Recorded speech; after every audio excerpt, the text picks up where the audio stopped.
নমস্কার বন্ধুরা, কল্পনার গল্পকথায় তোমাদের সবাইকে অনেক অনেক স্বাগত জানিয়ে আজকে নতুন একটা ভিডিও নিয়ে চলে আসলাম। আজ হলো বৃহস্পতিবার, আর বৃহস্পতিবারে মা লক্ষ্মীর পুজো আমরা যে যার নিজের মতন করে পুজো করি। আমিও আমার মতন করে করি, আর তোমাদের সাথে আজকে সেই ভিডিওটাই শেয়ার করব। এর আগে বহুবার করেছি, আমি পুজো করি আর তোমাদের সাথে শেয়ার করি, কারণ আমার পুজো করতে খুবই ভালো লাগে আর তোমাদের সাথে শেয়ার করতেও আমার ভীষণ ভালো লাগে, যেহেতু তোমরা পছন্দ করো। তো দেখো বন্ধুরা, আমি সকাল সকাল স্নান সেরে ঠাকুর ঘরে এসে ঠাকুর ঘরটা মুছে বাসন কোসন আগেই মেজে ঝরা দিয়ে রেখেছিলাম। তারপরে নিচ থেকে জল নিয়ে আসলাম, গাছ থেকে ফুলগুলোও তুলে নিয়ে আসলাম। কেনা ফুল তো থাকেই, কিন্তু গাছের ফুল দিয়ে পুজো দিতে আমার খুবই ভালো লাগে। তো আমার ছাদ বাগানে যেটুখানি গাছ আছে আমি চেষ্টা করি সেই গাছের ফুলগুলো দিয়ে পুজো দিতে, আর সাথে কেনা ফুল তো থাকেই। এরপর আমি এসে ঠাকুরকে আসন থেকে নামিয়ে নিয়েছি, আর এখন আমি সিংহাসনটা ভালো করে মুছে নিচ্ছি, কারণ সারা সপ্তাহ না সেভাবে আর সিংহাসনটা মোছা হয় না, সমস্ত ঠাকুর থাকে ওই কারণে। তো এই বৃহস্পতিবার করে ঠাকুরকে একটু নামিয়ে কাপড়গুলোও চেঞ্জ করে দিই, আর আসনটাও বেশ সুন্দর করে মুছে নিই। সপ্তাহের এই একটা দিনই ভালো করে মোছা হয় আসনগুলো। আসনটা মুছে আবার সুন্দর ধোয়া পরিষ্কার কাপড় বিছিয়ে গঙ্গার জল ফুলের পাপড়ি দিয়ে আসনটা প্রস্তুত করে নিয়েছি। এবারে ফুল মালা সমস্ত কিছু গুছিয়ে নিচ্ছি থালার মধ্যে। আজকে মা লক্ষ্মীর পুজো, পুজোতে যত কিছু লাগবে সব কিছু পরিষ্কার করে ধুয়ে সুন্দর করে সাজিয়ে নিয়ে তারপর গঙ্গার জল, চন্দনের ছেটা সমস্ত কিছু দিয়ে আমি গুছিয়ে নেব। এভাবে গুছিয়ে নিয়ে পুজো করতে দেখবে পুজোটা তাড়াতাড়ি হয়, সুন্দরও লাগে করার জন্য, বেশ ভালো লাগে। তো এবারে আমি গঙ্গার জলে ছেটা দিয়ে দিয়েছি, আর এখন চন্দনের ছেটাটাও দিয়ে দিচ্ছি। চন্দনটাকে বেটে নিলাম, নিয়ে চন্দনের ছেটা দিয়ে দিলাম। এবার আমি ঠাকুরের স্নানের জলটা রেডি করে নিচ্ছি। এখানে গঙ্গার জল নিয়েছি আর একটু অগুরু দিয়ে দিলাম। তো সবার প্রথম গণপতি বাপ্পাকে স্নান অভিষেক করিয়ে নিচ্ছি। ওম গাং গণপতি সিদ্ধিদাতা গণেশায় নমঃ। গণপতি বাপ্পাকে স্নান অভিষেক করিয়ে সুন্দর করে মুছিয়ে তারপরে তার নিজ আসনে বসিয়ে দিলাম। তারা মায়ের চরণও আমি অভিষেক করিয়ে নিলাম গঙ্গার জল দিয়ে। আর এই মায়ের পায়ের নুপুরটা নতুন পরানো হয়েছে মাকে, খুব সুন্দর লাগছে পাটা দেখতে। মায়ের পায়ের নুপুরটা পরে আরও বেশি ভালো লাগছে মায়ের চরণ দুখানা। এবারে আমি মা লক্ষ্মী আর নারায়ণকে থালার মধ্যে বসিয়ে স্নান অভিষেক করিয়ে নিচ্ছি। আজকে গঙ্গার জল আর অগুর দিয়ে স্নান অভিষেক করিয়ে নিলাম। বিশেষ বিশেষ দিনে বিশেষ বিশেষভাবেই কিন্তু পুজো করি। আজকে গঙ্গার জল দিয়ে স্নান অভিষেক করালাম, সুন্দর করে মুছিয়ে নিচ্ছি, নিয়ে তারপর তার নিজ আসনে বসিয়ে দেব। এবার রাধারানী শ্রীকৃষ্ণকে নিয়েছি, রাধারানী শ্রীকৃষ্ণকেও স্নান অভিষেক করিয়ে নিচ্ছি। ওই একই জল দিয়েই চরণ যুগল ধুয়ে দিচ্ছি সব। এবারে সুন্দর করে ভালো করে মুছিয়ে নিয়ে তারপর তার নিজ আসনে বসিয়ে দেব শ্রীকৃষ্ণ রাধারানীকে। এবারে আমি বাবা মহাদেবকে স্নান অভিষেক করিয়ে নেব। নমো ত্র্যম্বকম যজামহে সুগন্ধিম পুষ্টিবর্ধনম উর্বারুকমিব বন্ধনম মৃত্যুর মুক্ষে মমামৃতাৎ। ওম নমঃ শিবায়, ওম নমঃ শিবায়, ওম নমঃ শিবায়। জয় বাবা মহাদেব, জয় শিব শম্ভু। মনে মনে এই স্নান মন্ত্রটা বলতে বলতে বাবা মহাদেবকে স্নান অভিষেক করিয়ে নিলাম, নন্দী মহারাজ সবাইকে। এবার সুন্দর করে মুছিয়ে আসনে বসিয়ে দিয়েছি। মা লক্ষ্মীর পাশে তার বাহন পেঁচাকেও রেখে দিয়েছি। এবারে আমি সবার প্রথম চন্দনের তিলক পরিয়ে দিলাম সবাইকে। বাবা মহাদেবকেও চন্দনের তিলক পরিয়ে দিলাম। ওম নমঃ শিবায়, ওম নমঃ শিবায়, ওম নমঃ শিবায়। এবারে আমি মালা পরিয়ে দেব। তো সবার প্রথম বাবা মহাদেবকেই মালা পরিয়ে দিলাম, বাবা মহাদেবের পছন্দের আকন্দ ফুলের মালা। ওম নমঃ শিবায়, ওম নমঃ শিবায়। এবার আমি রাধারানী ও শ্রীকৃষ্ণকে ফুলের মালা পরিয়ে দিলাম। জয় রাধারানী, জয় শ্রীকৃষ্ণ। এবার আমি মা লক্ষ্মী নারায়ণকে ফুলের মালা পরিয়ে দিচ্ছি। জয় মা লক্ষ্মী, জয় নারায়ণ। এবার আমি মা লক্ষ্মীকে আর রাধারানীকে সিঁদুরের তিলক পরিয়ে দিলাম। মা লক্ষ্মীর ঘরটা স্থাপন করব, তার জন্য ঘরটা রেডি করে নিয়েছি। ঘরের মধ্যে জল পূর্ণ করে আমের পল্লব দিয়েছি, বেজোর পাতার পান পাতা দিয়ে দিলাম। আর মা লক্ষ্মীর পুজোতে সব কিছুতেই সিঁদুরের ফোঁটা দিতে হয়, তো সব কিছুতেই কিন্তু আমি সিঁদুরের ফোঁটা দিয়ে নিয়েছি। আর ঘট অসম্পূর্ণ রাখতে নেই, তাই হর্তকি, সুপারি, 16 আনা পয়সা দিয়েছি। তারপরে বেলপাতা, ধান, দূর্বা, এবারে দিয়ে দেব ফুল, দিয়ে আমি ঘরটা পুরো রেডি করে নিলাম।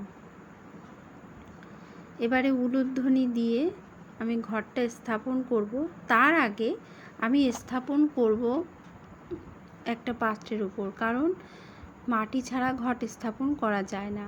মাটি দিয়ে সিংহাসনের উপরে তো স্থাপন করা সম্ভব নয়, তাই জন্য এই পাত্রের মধ্যে প্রথমে সিঁদুর দিয়ে ফোঁটা দিয়ে নিয়েছি, গঙ্গার মাটিটা একটু ভিজিয়ে দিয়েছি, ধান, দূর্বা, ফুলের পাপড়ি দিয়ে আমি মা লক্ষ্মীর চরণের সামনে এই পাত্রটা রেখে দেব। তারপরে আমি উলুধ্বনি দিয়ে এবারে আমি মা লক্ষ্মীর ঘরটা স্থাপন করে নেব।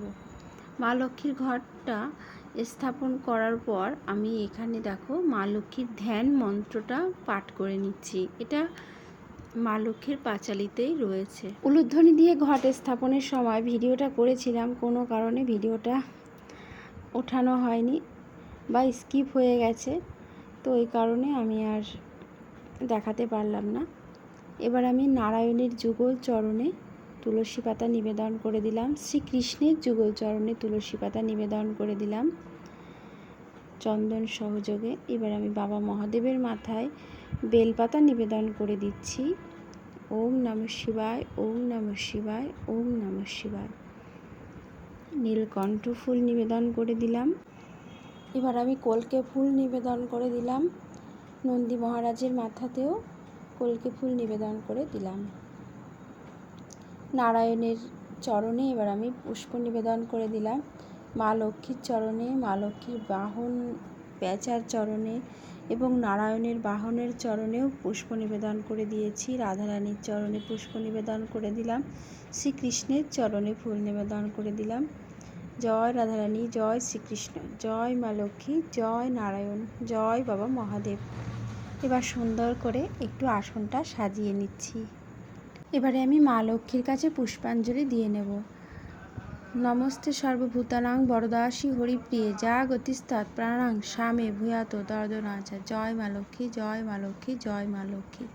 আবারও হাতের মধ্যে ফুল বেলপাতা নিয়ে নমস্তে সর্বভূতানাং বরদাসী হরিপ্রিয়ে যা গতিস্তৎ প্রাণানাং স্বামে ভূয়াত দর্দনাচা। জয় মা লক্ষ্মী, জয় মা লক্ষ্মী, জয় মা লক্ষ্মী। আবারও হাতের মধ্যে ফুল বেলপাতা নিয়ে নিয়েছি, আবারও পুষ্পাঞ্জলি দিয়ে নিচ্ছি মা লক্ষ্মীর কাছে। আর এরকমভাবে 3 বার পুষ্পাঞ্জলি দিয়ে নিলাম। আর এই পুষ্পাঞ্জলির মন্ত্র কিন্তু মা লক্ষ্মীর পাঁচালিতেই রয়েছে। এবার আমি প্রণাম করে নিচ্ছি। নম বিশ্বরূপস্য ভার্যাসী পদ্মে পদ্মালয় শুভে সর্বত্র পাহিমাং দেবী মহালক্ষ্মী নমস্তুতে। জয় মা লক্ষ্মী, জয় মা লক্ষ্মী, জয় মা লক্ষ্মী। এবারে মা লক্ষ্মীর কাছে পান সুপারি নিবেদন করে দিলাম। মা লক্ষ্মীর অত্যন্ত প্রিয় পান সুপারি, তো প্রত্যেক বৃহস্পতিবারে আমি একটু করে পান সুপারি নিবেদন করে দিই। একটু ফুল দিয়ে দিলাম। এবারে আমি স্তব পাঠ করে নিচ্ছি মা লক্ষ্মীর কাছে। এই যে পাঁচালির মধ্যে যে স্তব রয়েছে সেটা পাঠ করে নিচ্ছি।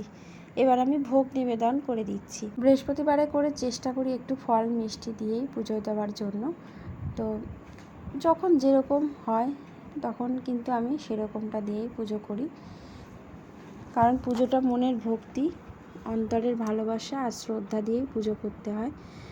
আড়ম্বর করে পুজো করতে হবে তবেই ভগবান সাড়া দেবে এমনটা কিন্তু একদমই নয়।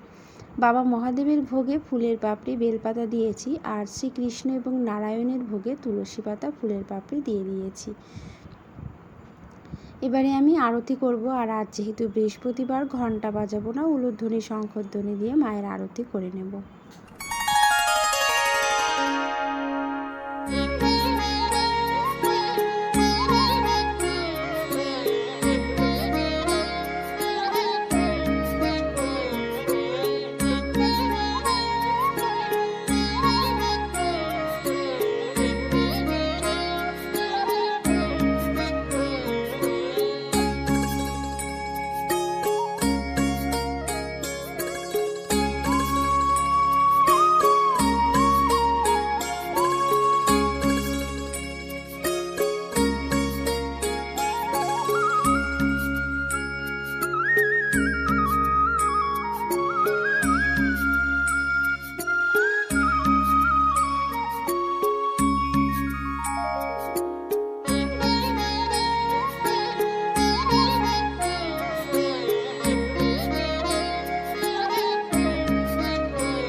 জয়ধ্বনি বাজিয়ে পুজো শেষ করলাম। আর এবারে আমি প্রণাম করে নিচ্ছি। আমার পুজোতে যত ভুল ত্রুটি অন্যায় হয়েছে আমাকে যেন ক্ষমা করে দেন এবং আমার পুজো যেন গ্রহণ করেন, মনে মনে এই প্রার্থনা জানিয়ে আমি পুজো শেষ করলাম।